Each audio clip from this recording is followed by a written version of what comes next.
खुलुमबाय बे समाव बडोलेण्ड इंखं टेलिभिजननि स्टुडिअ आं मिथिका नार्जारी दिनै फुंबिलिनि गाहाय रादाबफ्राव दङ। मानासाव खुंफुंनाय जागोन बुहुमनां वाइल्ड लाइफ फेस्टिवल 2024। भारत म्यानमारनि सिमायाव 1643 किल'मिटार गोलाव थारबन्दि बानायनो नखर बिफाननि थांखि। पाकिस्तानाव जेनेरेल एसेम्बलिनि सरासनस्रा बिसायख'थि 4 पुलिसनि जिउ खहा। भारत भुटान सीमा दारांगा फायरिं रेन्जआव बमा बेफ्रुनानै सासेनि जिउ खहा। 20 नं बिजनी एलएसएनि फाइनाल भटार लिस्टआ फोसावजाबाय।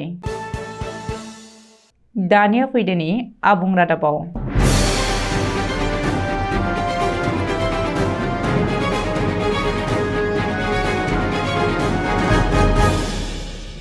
बाक्सा जिल्लानि हायुङारि मानास हाग्रामा बासबारिनि आइबिआव नुजाथिफैदों बिटिआर हाग्रा बिफाननि मावफुं सोद्रोमा इएम रन्जित बसुमतारी आरो बिटिआरनि दावबाय बिफाननि इएम धर्मनारायण दासमाना फैगौ 16, 17 आरो 18 फेब्रुवारियाव सानथामनि मेहेरगोनां हाबाफारिजों बुहुमनां वाइल्ड लाइफ फेस्टिवल खुंफुंनाय जागोन होननानै मिथिहोदों।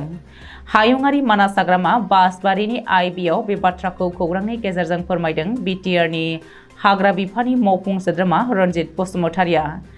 जोंनि बिटिआरनि गाहाय मावफुं सोद्रोमा प्रमद बर'नि दैदेननायाव बे सरकारा मोनसे दिगाव नोजोर होदों दि बिटिआरनि सिङाव थानाय गंनै हायुङारि हाग्रामा आरो गंनै हाग्रानि जुनार रैखाथि हाग्रा ओनसोलखौ बुहुमनि गेजेराव माबोरैहाय मिथिहोनो हायो बेनि थाखाय फैगौ 16, 17 आरो 18 फेब्रुवारियाव सानथामनि हाबाफारिजों बुहुमनां वाइल्ड लाइफ सेरेमनि खुंफुंनाय जागोन होननानै फोरमायथिदों।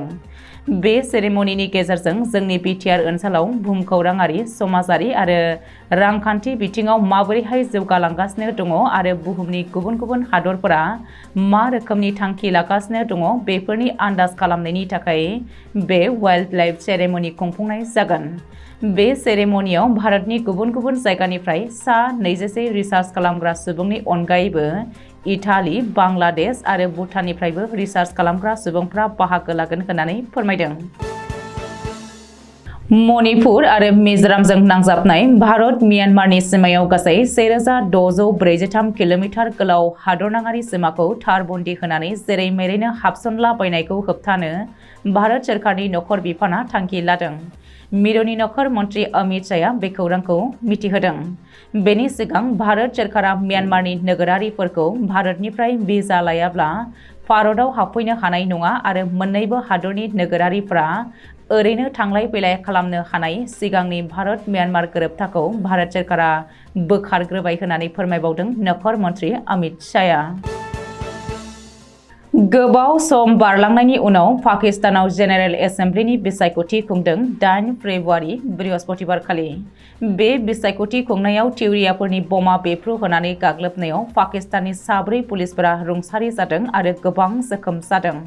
सुलुङाव फोरमायथिनाय बायदिब्ला पाकिस्ताननि सा सोनाब बाहागोआव थिउरियाफोरनि गाग्लोबनायाव 4 पुलिस रुंसारि जानायजों लोगोसे गोबां जोखोमबो जादों। मख'नो गोनांदि इस्लामाबाद, कराची, लाहौर आरो गुबुन गुबुन जायगायाव बिसायख'थिनि भट होनाया मोजाङै बारग'लांदों, नाथाय माखासे ओनसोलाव थासारिया दुंहाव सोमजिदों होननानै मिथिहोदों। भारत भुटान सीमायाव तामुलपुर जिल्लानि सोखानजलि दारांगा फायरिं रेन्जआव आर्म्स आरो आर्टिलारिनि ट्रेनिं सोलिबाय थानायावनो गुलि बेफ्रुनायनि जाहोनाव फुंनि समाव सासे बर' सुबुंनि जिउ खहा जादों। सुलुङाव फोरमायथिनाय बायदिब्ला पान्जाब रेजिमेन्ट आरो माद्रास रेजिमेन्टआ फुंनि समाव फिल्ड फायरिं ट्रेनिं सोलिनायाव बे दुखुनांथाव जाथाया जादों। थैनाय सुबुंनि मुंखौ केम्पा नार्जारी 32 बोसोर होनानै सिनायथि होदों। बे जाथाया फायरिं रेन्जनि सिङाव हाबफैनानै आर्टिलारिनि बेफ्रुग्रा बाहागोखौ मोननानै आरो बेनि थुख्राखौ लाना फैफिननो नागिरनायावनो बेफ्रुखांनायनि जाउनाव केम्पाया जायगायावनो जिउ गोमायो। खौरांखौ मोननायनि दसे समनि उनावनो दरङा मेला पुलिसआ जाथायसालियाव सौहैदोंमोन आरो पस्ट मर्टम खालामनो थाखाय हस्पिटालसिम गोथै सह'खौ दैथायहरदोंमोन। फैगौ लकसभा बिसायख'थिनि सिगां 20 नं बिजनि एलएसएनि फाइनाल भटार फारिलाइया फोसावजाबाय। बृहस्पतिबारखालि बिजनि महकुमानि बिबानगिरि एडिसि आईएएस अफिसार अभिषेक जैनआ खौरांगिरि मेल खुंनानै मिथिहोदों दि डेलिमिटेशननि उनाव गोदानै 20 नं बिजनि एलएसएनि भटारफोरा बे खेबाव आगोलनि रुजुनायाव बांदों। गासै 1,77,601 भटारफोरा फारिलाइयाव थिसनजादों। बेनिनो हौवा भटारफोरनि बिबाङा जादों 88,928 आरो हिन्जाव भटारफोरनि बिबाङा जादों 88,619 होननानै मिथिहोबावदों। मख'नो गोनांदि सिगांनि फारिलाइनिफ्राय गासै सा 4,046 थैनाय आरो सा 1,531 गुबुनाव थांनाय भटारफोरखौ बोखारनाय जादों। दिनै फुंबिलिनि रादाबा एसेनोसै। गोजोन्थों।